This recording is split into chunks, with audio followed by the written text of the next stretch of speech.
کی روایت بخاری شریف میں ہے کہ اپنے رفقا کے ساتھ کہیں تشریف لے جا رہے تھے، رات میں قیام فرمایا۔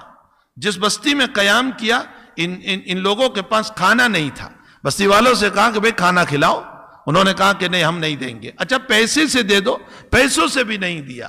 بالآخر مسئلہ یہ ہوا کہ وہاں کا جو چودھری تھا، جو پردھان تھا، جو سرپنچ تھا، جو امیر تھا، جو اس بستی کا بڑا تھا، اس کو کسی موذی جانور نے کاٹ لیا۔ ہو سکتا ہے سانپ نے کاٹا ہو سکتا ہے بچھو نے کاٹ لیا ہو، کسی موذی جانور نے، زہریلے جانور نے کاٹ لیا۔ یہ لوگ دورے دورے ابو سعید خدری کے پاس آئے اور فرمایا تمہارے اندر کوئی رقیہ جانتا ہے، کوئی جھاڑ پھونک جانتا ہے کہ جو ذرا دم کر دیں اور ہمارے ساتھی کو اچھا ہو جائے، ہمارے امیر کو اچھا ہو جائے؟ ابو سعید خدری نے فرمایا کہ ہاں ہم جانتے ہیں، لیکن ایک ریول لیں گے بکریوں کا، 30 بکریاں یا 90 بکریاں علی حسب الاختلاف ہے، مطلب یہ ہے کہ کچھ بکریاں لیں گے۔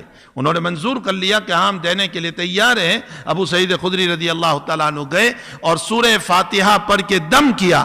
اللہ نے فاتحہ کی برکت سے اس امیر اور اس سرپنچ کے اور اس چودھری کے اور اس پردھان کے زہر کو ختم کر دیا۔ اتنی زبردست صورت ہے۔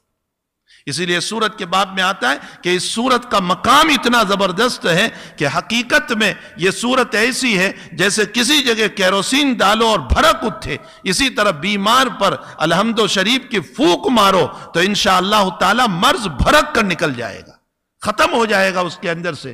حضور پاک صلی اللہ علیہ وسلم کا معمول گرامی یہ تھا کہ آپ الحمد شریف پڑھ کر اور سورہ اخلاص قل هو اللہ شریف پڑھ کر کے دم کیا کرتے تھے اور ان کو شفا ہو جاتی۔